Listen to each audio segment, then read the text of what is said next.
afternoon. Thank you all for being here this afternoon. I'm going to update you specifically this afternoon to the patient information, our members that were tragically injured and one that was deceased as a result of yesterday's fire. As you're aware, on yesterday's date, the Baltimore City Fire Department battled a two-alarm fire in the 5200 block of Linden Heights Avenue in northwest Baltimore. As a result, 5 members suffered serious injuries, and sadly, one of our members succumbed to their injuries.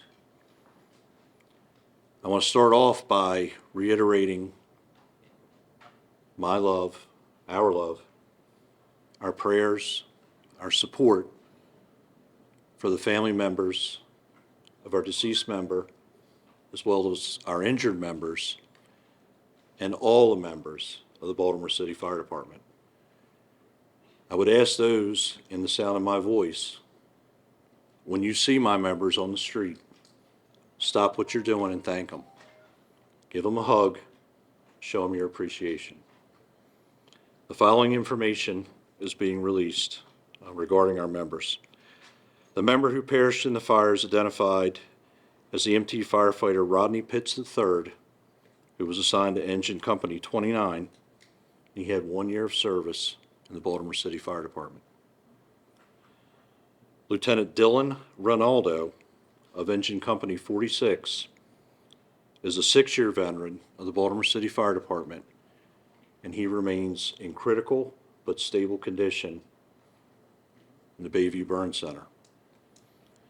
Many of the members that are up here with me now, including our mayor, just came from the burn center where we met with his parents, his fiance.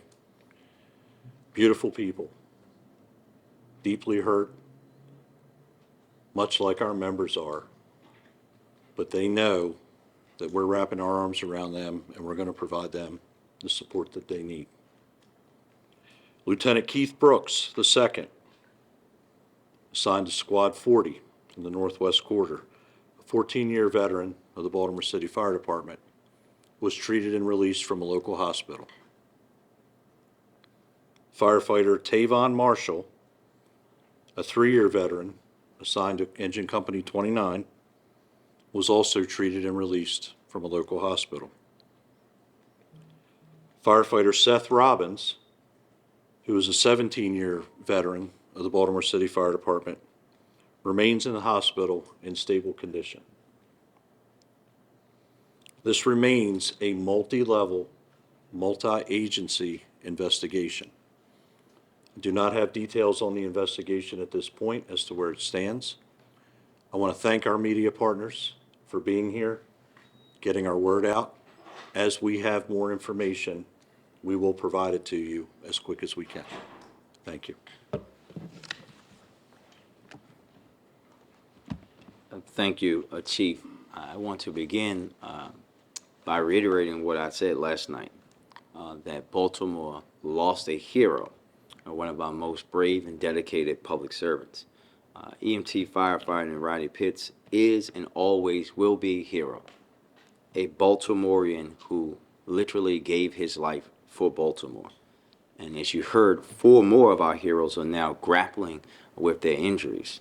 Lieutenant Ronaldo is fighting for his life, and we want all of Baltimore to pour love and energy into that fight for him, for his family, and for this department. We also wish well wishes for Lieutenant Brooks, Firefighter Marshall, and Robbins, all heroes who do this work each and every day.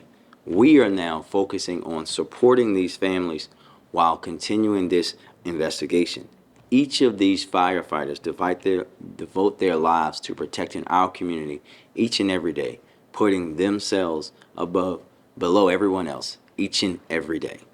They take on one of the most dangerous jobs known to humankind, and they do that without hesitation.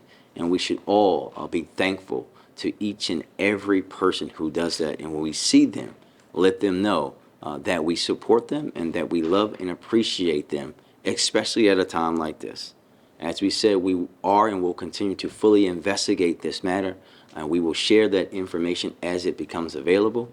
But we really want all of Baltimore to really pour into these families, pour into this department, and into each other as we deal with another tragic loss. Thank you. Good, good. We'll take a few questions. Chief, if you don't mind, would you tell us what happened and start with the Mayday call? And do you have a potential cause or at least a port of origin? Sir, what I can tell you, we're reviewing 911 tape right now. We're reviewing dispatch tape at this point. We have a lot of members that need to be debriefed. We have members of the community that interviews are ongoing with. I can't speak to the specifics because, as I stated last night, I don't know. I don't know.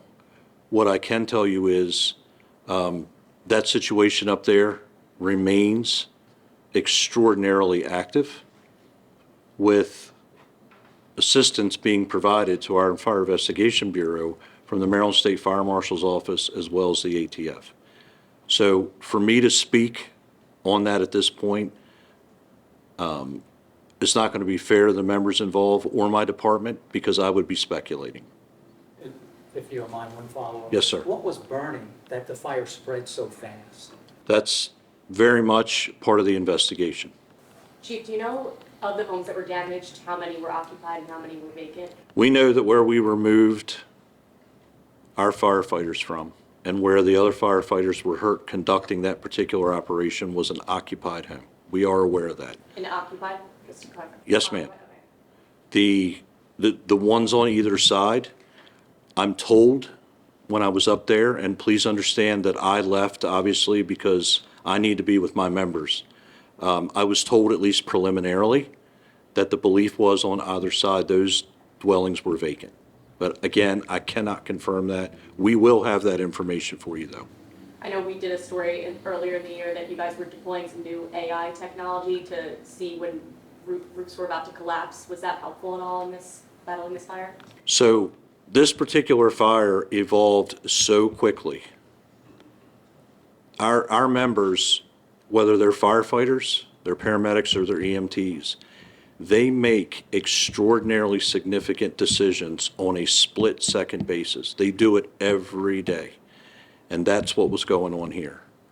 I can't speak to that, and I cannot answer that. What I can tell you is the information that I know of, just from some of the initial conversations that I had up there, is this evolved very rapidly. Alexa Ashwell, Fox 45. So were all 5 victims inside 5210, and did floor collapse? No, ma'am. So I'll take that in order. They were not all inside. We believe 2 were inside. The 3 that were subsequently burned were part of the rescue, is our belief at this point. I have no indication of a collapse inside. And EMT firefighter Pitts was among the 2 inside, or the 3 who went into rescue? The 2 inside. Chief, just to follow up, since the Stricker Street fire, there have been calls to reform the way the fire department responds to these kind of situations. Do you know that if the situation was responded to properly in terms of assessing the situation and making sure that firefighters were not going to a more dangerous situation than they were going into? I'm going to underscore that this continues to be an open investigation. And until that evolves, I don't believe I can accurately answer that question at this point. What's important here is that this investigation is given the time, it's given the space, it's given the attention to be able to play out in a manner that, above all else, keeps my members from being injured. Chief, Mr. Mayor, there's no police presence here. We have videotape of someone being arrested at the scene. Are there any suspects, and do you know why that individual was arrested? Was it in connection with the fire? They did. Lieutenant Colonel will be here. You just didn't see him. It's okay. Hi, I'm sorry. Can you repeat the question, please? We have videotape of someone being arrested at the scene. Is this fire considered suspicious, and do you have any suspects, or is anybody in custody? So for as far as the fire being considered suspicious or not, we do not have the data at this point. We are working with our partners on the ATF who are taking the lead on this investigation. As far as taking somebody into custody, yes, the police department did take somebody into custody. We did that based on some information that we had preliminarily received at the scene.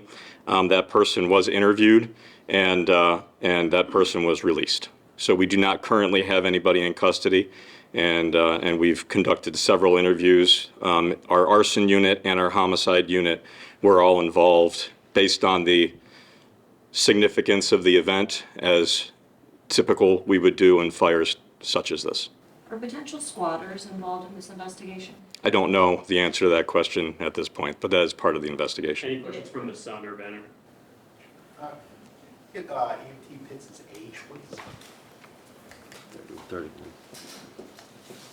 Sir, he's 31 years old.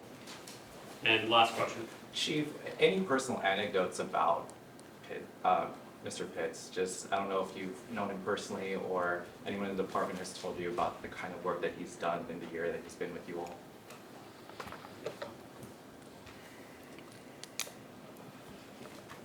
I can tell you I pinned his badge on him in August.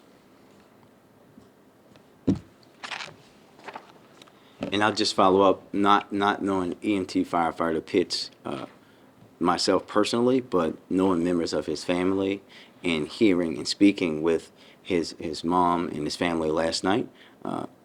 He was so excited and so proud to be a firefighter in his town. He loved what he did. He was so proud, right? And hearing from that family that he loved it. And that's what I think we should be talking about. Someone who loved this place so much that they would be willing to risk their lives, and in his case, tragically giving his life for this city. Thank you all.